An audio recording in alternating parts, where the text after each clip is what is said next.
जदयू के प्रति अमित शाह का सॉफ्ट रुख यह भी संदेश दे रहा है कि भविष्य में नीतीश कुमार फिर से कहीं बिहार में नया खेला तो नहीं करेंगे, क्योंकि अमित शाह जदयू पर कहीं तेज हमला नहीं बोले, वो लगातार लालू परिवार पर ही हमला बोले। बिहार में आकर के अमित शाह ने एक ऐसा कार्ड खेला है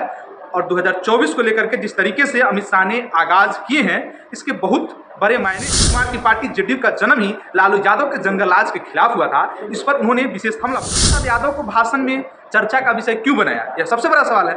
क्योंकि बिहार में तो वर्तमान में नीतीश कुमार मुख्यमंत्री है और विपक्षी एकजुटता में भी नीतीश कुमार ही आगे लीड कर रहे हैं। भारतीय जनता पार्टी के केंद्रीय गृह मंत्री और भाजपा के चाणक्य कहे जाने वाले अमित शाह बिहार के दौरा पर आए हुए थे और बिहार दौरे पर उन्होंने मधुबनी जिले के झंझारपुर में गए हुए थे और वहां पर कर्पूरी स्टेडियम में उन्होंने सभा को संबोधित किया। सभा को संबोधित करते हुए अमित शाह के निशाने पर राष्ट्रीय जनता दल के सुप्रीमो लालू प्रसाद यादव थे और उनके भाषण के क्रम में मुख्य बिंदु जो रहे लालू प्रसाद ही रहे, क्योंकि अमित शाह लगातार लालू प्रसाद यादव को टारगेट कर रहे थे। आपको बताते चले कि जिस तरीके से बिहार से विपक्षी एकजुटता की कवायद शुरू हुई थी और इस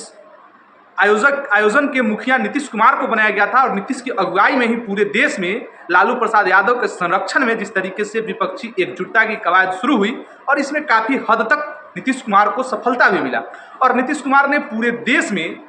तमाम जो सत्ता में, राज्य की सत्ता में या फिर विपक्ष में बैठे हुए जितने भी छोटे बड़े दल हैं, उन सबों से मिला जिनका बिहार या देश के हर क्षेत्रों में मौजूद है और मिले। वो लगातार वो विपक्ष को एकजुट करने का प्रयास कर रहे थे, जिसमें कांग्रेस को भी उन्होंने साथ लाया। हालांकि इस एकजुटता के बाद नीतीश कुमार को बहुत कुछ तो नहीं मिला, न उन्हें विपक्षी गठबंधन के द्वारा, जो इंडिया गठबंधन है उसके द्वारा पीएम पद का जो है दावेदार भी नहीं बनाया गया, न उन्हें अध्यक्ष ही बनाया गया। हालांकि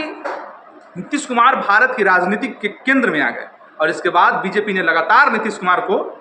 घेरने की कवायद शुरू कर दी। इसी कड़ी में भाजपा के चाणक्य अमित शाह को बिहार भेजा गया और बिहार में आकर के अमित शाह ने एक ऐसा कार्ड खेला है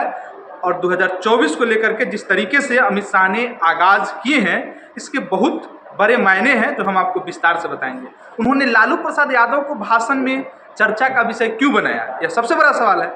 क्योंकि बिहार में तो वर्तमान में नीतीश कुमार मुख्यमंत्री है और विपक्षी एकजुटता में भी नीतीश कुमार ही आगे लीड कर रहे थे। लेकिन अमित शाह ने इसलिए लालू यादव का नाम लिया क्योंकि वह दिखाना चाहते हैं कि बिहार में लालू प्रसाद यादव ही किंग मेकर है और वो लालू प्रसाद यादव को टारगेट करके यह दिखाना चाहते हैं कि नीतीश कुमार बिहार की राजनीति में कोई बड़ा फैक्टर नहीं है। और इस बात का लालू प्रसाद यादव की पार्टी आरजेडी को कहीं ना कहीं सीधा फायदा भी होगा और जदयू को अमित शाह ने साइडलाइन का रास्ता दिखाया, क्योंकि नीतीश कुमार का नाम भी उन्होंने नहीं लिया। हालांकि अमित शाह भाषण के दौरान ये भी कहे कि जदयू और आरजेडी का गठबंधन पानी और तेल के समान गठबंधन है, क्योंकि दोनों कभी एक नहीं हो सकते, क्योंकि नीतीश कुमार की पार्टी जदयू का जन्म ही लालू यादव के जंगलराज के खिलाफ हुआ था, इस पर उन्होंने विशेष हमला बोला। आगे अमित शाह भाषण के दौरान यह कहते हैं कि जिस तरीके से लगातार हिंदू कि कई पर्वों की छुट्टियां रद्द की गई है शिक्षा विभाग के द्वारा, तो उन्होंने इसको फतवा कहा। उन्होंने कहा कि बिहार सरकार के द्वारा फतवा जारी करके हिंदू के जो तमाम पर्व हैं, कई सारे पर्वों पर छुट्टियों को कम किया गया है, इसको लेकर के भी उन्होंने हमला बोला। आगे उन्होंने कहा कि बिहार में जब से नीतीश कुमार ने महागठबंधन के साथ सरकार बनाए हैं, लालू यादव की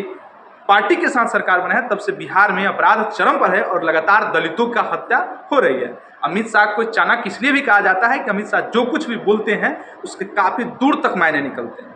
और उनके हर बातों का जो है कहीं ना कहीं हर घटनाओं से संबंध होता है। तो अमित शाह ने भाषण के दौरान लालू यादव को मुख्य टारगेट पर उन्होंने कहा कि लालू यादव रेल मंत्री रहते हुए अरबों खरबों की संपत्ति को बेचे हुए थे, इस भ्रष्टाचार में वो जेल में भी थे। हालांकि जब से वो बिहार में आए हैं लगातार वो एक्टिव है और नीतीश कुमार इनएक्टिव हो गए हैं, तो उन्होंने जदयू कार्यकर्ताओं को कहीं ना कहीं यह संदेश भी दिया कि नीतीश कुमार को उतना इज्जत नहीं मिल रहा है जितना उन्हें मिलना चाहिए था। तो जदयू के प्रति अमित शाह का सॉफ्ट रुख यह भी संदेश दे रहा है कि भविष्य में नीतीश कुमार फिर से कहीं बिहार में नया खेला तो नहीं करेंगे, क्योंकि अमित शाह जदयू पर कहीं तेज हमला नहीं बोले, वो लगातार लालू परिवार पर ही हमला बोलते रहे। तो और कहीं ना कहीं एक और बात देखने को मिल रही है कि विपक्षी एकजुटता से अगर देखा जाए तो भाजपा घबराई भी है, बेचैन भी है, क्योंकि बिहार की 40 सीटों में से 2019 के लोकसभा चुनाव में बीजेपी को 39 सीटें मिला था और एनडीए गठबंधन को बिहार में बहुत बड़ी जीत मिली थी, जिसे नरेंद्र मोदी भी गदगद थे। और उस समय 2019 के चुनाव में जदयू के साथ बीजेपी ने बिहार का चुनाव लड़ा था, लेकिन इस बार जेडीयू नहीं है, तो बीजेपी अभी से ही कमर कसना शुरू कर दिया है कि 2024 में भी अपने उस जीत को दोहरा सके। हालांकि आगे क्या कुछ होगा ये तो वक्त ही बताएगा, और अमित शाह का यह दौरा कितना कारगर साबित होगा यह तो 24 में ही पता चलेगा, क्योंकि जिस तरीके से अमित शाह ने लगातार भाजपा के पक्ष में गोलबंदी शुरू किए हुए हैं, इसका संदेश कहीं ना कहीं बहुत बड़ा है। धन्यवाद। बिहार और बिहार से जुड़ी हर राजनीतिक खबरों के लिए आप देखते रहे रिपब्लिक बिहार। आज के लिए इतना ही, धन्यवाद। फिर मिलते हैं अगले वीडियो में।